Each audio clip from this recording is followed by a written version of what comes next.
Salam The Warriors, dalam program Bincang Kesehatan dengan Dr. Jaya ini akan membahas seputar dunia kesehatan.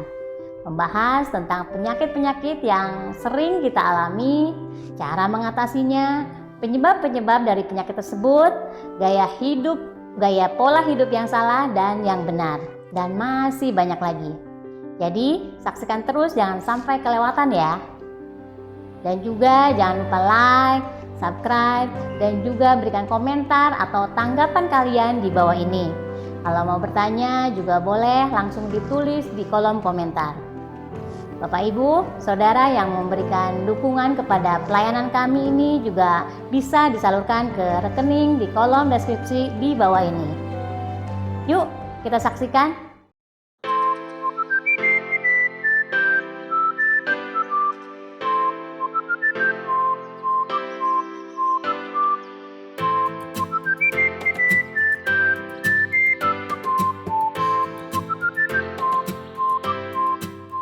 Cara kesehatan kita obrol santai dengan Dokter Jaya. Halo Dok, apa kabar? Kita ketemu lagi ya sama Silvi juga. Hari ini ada topik apa lagi Dok? Tadi selentingannya saya dengar-dengar ada yang soal batu-batu. Ini batu apa ini Dok yang mau hari ini dibahas?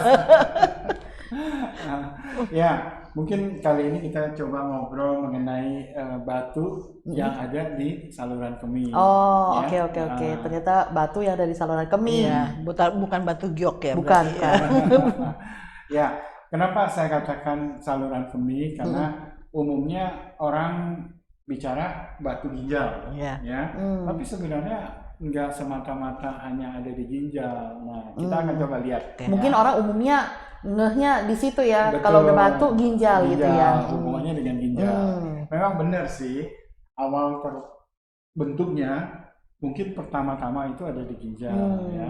Tapi sebelum itu kita coba lihat dulu. Boleh. Ya, saya perlihatkan satu gambaran anatomi. Ya, ini di sini kita bisa lihat bahwa struktur saluran kemih kita itu terdiri dari dua buah ginjal, kanan dan kiri.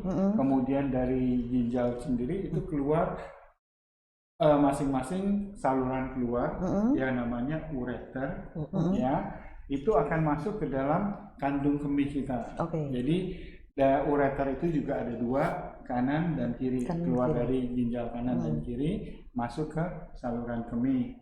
Nah, dari saluran kemih barulah keluar ke saluran keluarnya yang namanya uretra, ya.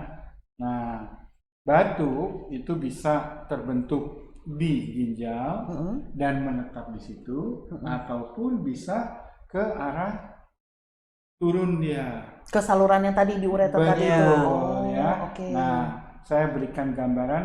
Kalau kita lihat di sebelah kanan, ya, itu adalah batu yang terdapat di ginjal. Ya. Nah, ini bisa juga dia turun, ya, masuk ke dalam saluran, ya. Nah, kalau dia ada di saluran yang tadi keluar dari ginjal, mau ke kandung kemih, itu namanya ureter. Jadi batunya batu ureter namanya. Jadi tergantung lokasinya ya. Betul. Nah Dok, saya potong dulu ya. Kalau kita tahu maksudnya batu ginjal itu kan memang cukup bahaya ya, karena itu udah ada di ginjal ya. Dan apakah itu kalau ketika dia udah jatuh ke ureter itu, apakah akan terjadi penyumbatan nggak sih Dok di situ? Iya. Jadi sebenarnya balik lagi tergantung besar kecilnya batu itu. Oke. Ya. Kalau kita umpamakan dengan besar yang kurang dari 5 milimeter, ya. Nah, kalau memang kecil, ya, biasanya begitu dari ginjal dia terus turun. Maksudnya tidak mengalami penyumbatan apa-apa ya? Ya, itu mungkin juga. Katakanlah kalau memang lebih kecil lagi, sekitar 1 milimeter, mungkin dia akan bisa langsung keluar. Dan orang nggak berasa sakit. Gejala sakitnya nggak ada ya Dok ya? Iya, tetapi kalau dia semakin besar sekali kemungkinan itu akan terjadi penyumbatan. Nah, penyumbatannya bisa di ginjal, kalau memang adanya di ginjal, atau dia bisa menyumbat di tengah-tengah saluran ureter tadi. Iya, karena terdorong ya tadi. Iya. Mungkin karena besarnya itu ya Dok ya. Atau bisa juga di uretranya. Ya, karena itu adalah saluran-saluran yang relatif kecil kan, ya. Kalau wanitanya apakah di kandung kemih bisa terjadi sumbatan, ya enggak, kecuali kalau bongkahannya besar sekali kan, ya. Tapi ya enggak. Jadi di saluran itulah biasanya terjadi sumbatan di ureter tadi ya. Ya. Nah, satu gambaran yang saya kasih lihat lagi di sini. Ini kalau batunya itu lebih dari 2 cm, mungkin nggak mungkin. Nah, kalau kayak gini, biasanya dia akan tetap atau menetap di ginjal, nggak bisa lagi turun. Ya, dalam gambaran ini kelihatan bahwa batunya itu ada di ginjal. Ya. Nah, kalau kita lihat bentuk batunya juga akan terlihat bercabang-cabang, ya. Jadi seperti tanduk. Ya. Nah, yang seperti ini kalau mau dilakukan tindakan, mau tidak mau harus dikeluarkan atau dengan katakanlah operasi di ginjal itu. Tapi kalau dengan operasi di pengangkatan batu ginjal itu, Dok, apakah dapat menjamin tidak terbentuk lagi? Iya, tidak. Apakah ada jaminan kayak gitu nggak, Dok? Atau itu cuman membersihkan aja gitu? Iya, jadi balik lagi kalau kita lihat ya, batu di dalam saluran kemih tadi itu penyebabnya ada beberapa jenis. Yang paling sering ya itu adalah batu karena kalsium. Jadi endapan kalsium ya, zat kapur ya. Nah, itu akan dapat menyebabkan terbentuknya batu. Oke. Nah, yang berikutnya bisa juga karena gumpalan asam urat. Ini saya baru dengar nih. Jadi kadang-kala ya itu memang asam urat yang kita tahu bahwa itu ada di dalam darah biasanya juga kan. Nah, kalau dia terlalu banyak dan mengendap ya, mengkristal, dia akan bisa membentuk batu.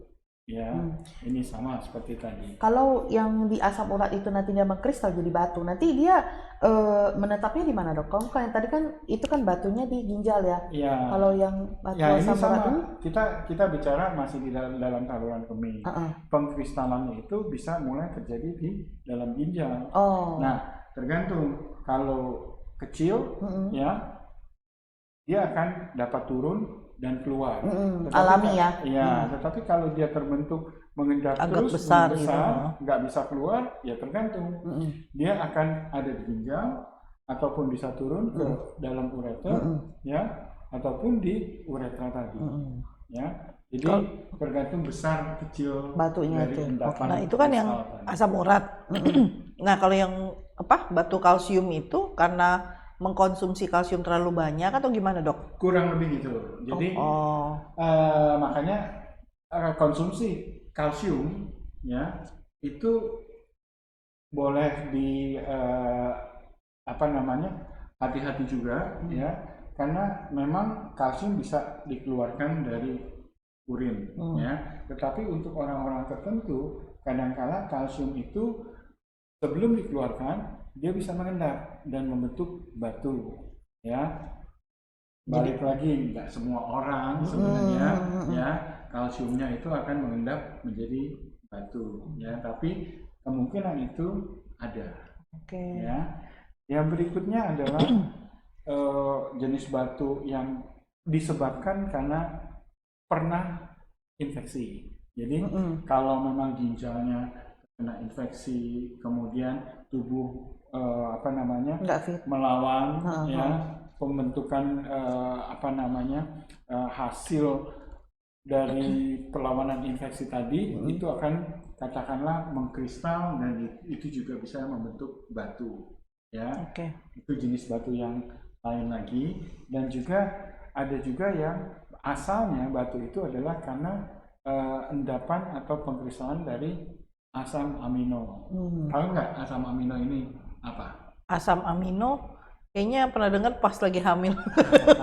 Jadi biasanya ini adalah terjadi pada orang yang cukup tinggi konsumsi protein. Karena asam amino itu adalah pemecahan dari protein ya. Nah, kalau tinggi yang mengendap nggak bisa keluar, maka di dalam saluran kemih dapat juga terbentuk pengkristalan batu lagi. Betul. Nah, jadi ini kurang lebih 4 jenis batu yang dapat terjadi pada saluran kemih kita. Ya. Nah itu kan kayak saya dengernya, maksudnya kalau kayak kalsium kita hamil pasti disuruh Diberikan konsumsi, kalsium, ya. betul. Terus asam urat ya mungkin faktor makanan. Nah yang tadi yang dokter bilang terakhir kan itu juga Protein. Protein. amino itu pas kita lagi hamil juga suka ada di. Kalau misalnya pas lagi hamil itu dikasihnya kita konsumsinya berlebihan, ada kemungkinan dia ngendep ke ginjal gitu-gitu nggak, Dok? Ya, makanya konsumsi suplemen ya ataupun tambahan vitamin itu sebaiknya memang dikonsultasikan ke dokter. Kenapa? Karena semua yang masuk itu ada batasannya.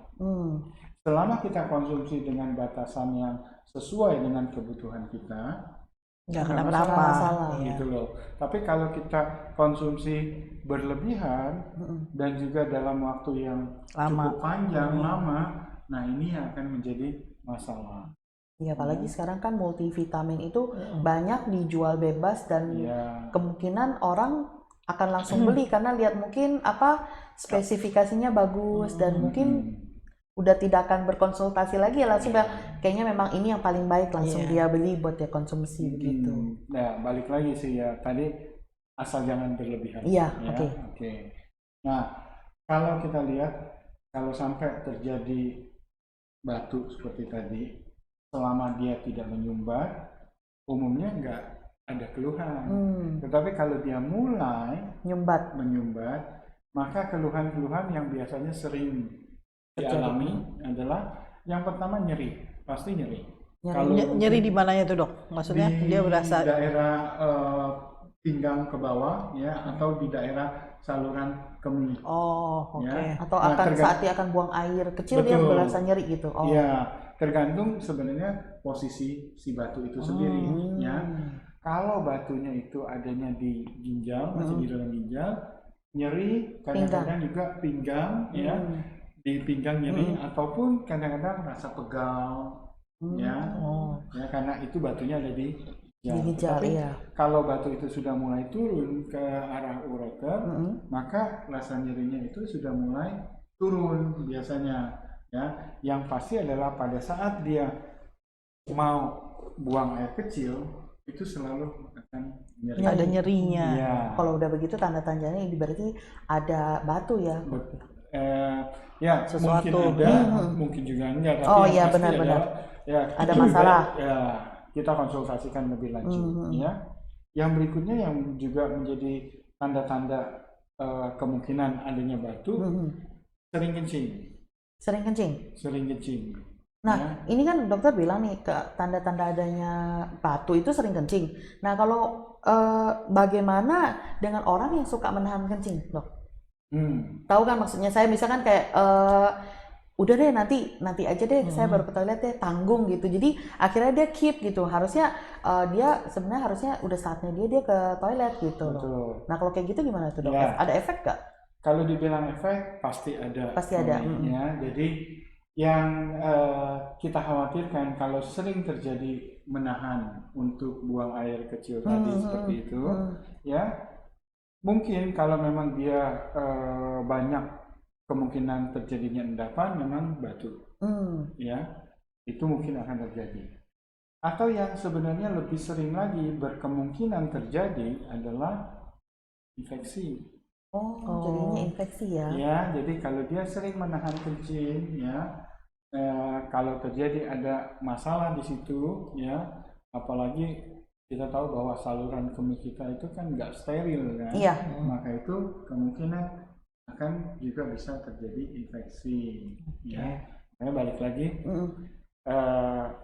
kalau memang sudah ada urgensi untuk buang air, sebaiknya nggak perlu ditahan. Jangan perlu ditahan ya, kecuali kalau memang lagi di kondisi tidak memungkinkan ya. Ya, nah. Tadi saya katakan kencing, sering kencing itu ya kadang-kala itu juga kencing sering tapi sedikit-sedikit. Maksudnya airnya keluar. Iya, saya ngerti. Jadi itu kalau istilah umumnya itu biasa orang menyebut anyang-anyangan. Oh Jadi ya. sering kencing, Tapi sekali keluarnya kali sedikit. keluar kecil sedikit-sedikit. Berarti sebenarnya itu udah menunjukkan Tanda-tanda. tanda-tanda. Betul. Cuman mungkin belum merasa nyeri kali ya dok ya. Betul. Ya. Nah, tanda yang lebih pastinya lagi kalau memang sudah ada katakanlah pada saat kencing, ya air seninya itu atau urinnya itu berwarna kemerahan atau dengan kata lain adalah sudah keruh dan mengandung darah. Ya, nah itu sudah ada tanda bahwa Ada itu something sudah ada luka atau infeksi. sesuatu di situ. Ya, kalau udah kayak begini nih, sebaiknya langsung deh konsultasikan, ya, dicek, lebih ya. lanjut, ya. Ya. Nah, dari nyeri tadi kadangkala gejala-gejala yang ada yang mungkin kita nggak memikirkan ke arah sana. Contohnya mungkin terjadi mual muntah, bisa loh. Oh bisa ya? Bisa, karena pengaruh tadi ya nyeri, kemudian persarafannya ya itu ada yang berhubungan dengan saluran pencernaan kita, itu akan ada dampak mual dan muntah. Makanya nggak heran kadang-kala gejala itu juga ada, ya. Padahal sumber masalahnya adalah batu di saluran kemih. Ya. Pernah dengar sih saya, maksudnya ada orang yang ada batu ginjal gitu sampai mual, muntah, terus awalnya dia nggak duga kalau itu batu ginjal gitu. Dicek yang lain, dicek yang lain, ternyata ujung-ujungnya masalahnya ternyata batu ginjal. Makanya kadang-kadang kita sendiri sebagai medis ya itu nggak sekedar satu keluhan, tetapi kita lihat ada keluhan lain nggak yang menunjang. Menunjangnya kemana? Arah mana? Apakah pencernaannya atau saluran kemihnya ataupun hal-hal yang lain, ya. Nah, kalau sampai terjadi lebih jauh, biasanya tadi sering infeksi, maka bukan nggak mungkin akan ada demam. Karena udah ada infeksi. Iya. Nah, kalau kayak gitu berarti apa yang menyebabkan dia menggumpal gitu-gitu tuh kita nyegahnya gimana ya, Dok? Ya, yang pertama kita mesti lihat dulu, ya. Sebenarnya nggak semua orang akan saluran kemihnya itu membentuk kristal batu, gitu ya. Kan? Jadi ada faktor-faktor resiko yang kita harus lihat, ya. Nah, kalau ada katakanlah keluarga yang punya riwayat ya ada batu ginjal, nah ini harus diawas-awas gitu loh. Bisa juga dia bisa kena gitu. Padahal bukan genetik ya? Bukan genetik, tetapi kenapa hal seperti ini? Karena kemungkinan lingkungan itu sangat menunjang. Tadi kita sudah dengar kan bahwa penyebabnya itu mungkin karena konsumsi kalsium berlebih ya. Belum tentu konsumsi suplemen yang tinggi loh. Kadangkala kalau kita katakanlah mungkin di kota besar orang minum adalah pakai air mineral. Iya, kemasannya. Ya, tetapi kalau kita keluar dari kota besar, katakanlah di desa, ya besar sekali kemungkinan air minumnya itu dari air tanah, iya kan? Nah, kandungan air tanah kita nggak tahu. Kadangkala kandungan kalsiumnya tinggi. Itu bisa. Jadi kalau satu kena, kemungkinan keluarga yang lain bisa kena juga ya. Iya. Ataupun yang tadi dari asam urat, ya kita tahu bahwa ini juga keluarga pun seperti itu, konsumsi makanan segala macam. Jadi ya genetik bukan, tetapi karena lingkungan, faktor lingkungannya ya. Yang berikutnya adalah nggak cukup minum, karena kita tahu bahwa ginjal itu kan untuk filtrasi ya. Kalau dia konsumsi cairan kita kurang, otomatis kerjanya akan jadi berat. Nah, ini yang mungkin akan menyebabkan besar terjadi. Sorry dok, mau nanya dok. Jadi kita butuh minum itu sehari kalau buat orang dewasa itu sebenarnya berapa sih? Secara umum aja kurang lebih ya kalau kita jumlahkan kebutuhan cairan sekitar 2 liter Sehari. sehari. Oke. Ya. Jadi Kalau misalnya lebih boleh atau gimana? nah, ini lihat lagi lebihnya ini jangan lebih yang dipaksakan. Pernah dengar nggak ada terapi air yang minum? Iya, katanya bisa sampai- kurus. Ya, Minum maksudnya air ada berlebihan, iya. ya. Itu pun nggak Nggak baik. Nggak baik. Ya, jadi ya oke lah 2 liter, tapi mungkin satu kali waktu lebih ya. Itu nggak apa-apa atau kalau sedikit kurang nggak masalah. Tapi kalau setiap hari katakanlah kita harus mengkonsumsi katakanlah 5 liter, nah itu hati-hati karena itu juga Overload. Iya, betul, udah kelebihan ya. ya. Oke. Ya. Nah, tadi jenis makanan, minuman itu juga saya sudah singgung, itu juga pengaruh karena faktor lingkungan. Iya. Itu yang kita lihat, ya. Obesitas ini juga pengaruh. Ya, jadi dengan hal-hal yang seperti itu kita bisa lihat kalau memang ada cukup banyak faktor resiko, maka semakin tinggilah kemungkinan terbentuknya batu di saluran kemih tadi. Ya, nggak semua orang. Memang nggak ya, semua tadi tetapi ada faktor-faktor kita lihat tertentu yang faktor bisa resikonya. yang bisa mendukung. Cara nanganinnya gimana sih, Dok? Maksudnya kalau untuk Udah apa? kejadian. Iya. Udah, ya. Jadi kalau memang dari gejala tadi, terus kita konsultasi ke dokter, diperiksa, benar nih ternyata ada batu. ya. Nah, kita akan lihat lagi. Dokternya akan melihat kurang lebih besar dari batu tadi. Oh, besar kecilnya dilihat Betul. dulu ya. Lokasi juga jadi penentu. Ya. Kalau besar dari si batu diperkirakan kurang dari katakanlah 4 mili atau kurang dari 2 mili, ya. Itu masih kecil gitu ya. Ya, itu kita anggap masih kecil dan biasanya batu yang seperti ini itu akan diberikan obat-obatan, diharapkan bisa keluar Sendiri secara gitu ya. Alami. sendiri. Oke. Ya. Tetapi kalau batunya sudah lebih besar, Iya. maka ada kemungkinan nggak bisa keluar dengan sendirinya. Nah, kalau nggak bisa keluar dengan sendirinya, berarti mesti dilakukan tindakan. Tindakannya ya dulu kalau kita bicara katakanlah 20-30 tahun yang lalu, nggak ada jalan lain, harus lakukan operasi. Ginjalnya atau posisi batunya di mana itu dibuka. Tapi kalau sekarang pernah dengar ada tindakan pemecahan batu? Nah, itu Tembak. saya pernah dengar. Tembak Iya, batu. ditembak ya.